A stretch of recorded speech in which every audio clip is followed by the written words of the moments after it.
अस्सलाम वालेकुम जी काश्तकार भाइयों, आप स्क्रीन पर इस वक्त आकाश बेल या अंबर बेल देख सकते हैं। आजकल ये अक्सर खेतों में, बागात में और फसलों में नज़र आ रही है जी। जिस चारे के अंदर या जिस फसल के अंदर नज़र आ जाए ना, फैल जाए तो उधर ये बहुत नुकसान करती है। जानवर उस चारे को नहीं खाते हैं, इतना नुकसान करती है, रगों को ख़राब करके उनकी खुराक जो है वो पौधों की खा लेती है। तो दो किस्म की होती है, एक बारीक तारों वाली, एक मोटी तारों वाली। बारीक जो होती है ये आमतौर पर मेहंदी, लहसुन और सब्जियात और बागात में पाई जाती है, जबकि जो मोटी तारों वाली होती है ये जो दरख्त होते हैं जैसे बेरी वगैरह है और बाड़ों वगैरह में, जैसे घरों में बाड़ें लगाई होती हैं, उनको लाना टाने के ऊपर आपको नज़र आती है।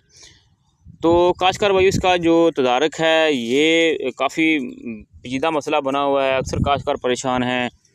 तो अब आपने इसे ख़त्म करना है, तो इसका हल हम आपको बताएंगे। आप हमारी कंप्लीट वीडियो चैनल के ऊपर ज़रूर देखिए, उसमें हमने इसकी तमाम डिटेल बताई हुई है, इसको कौन सी स्प्रे हमने करनी है।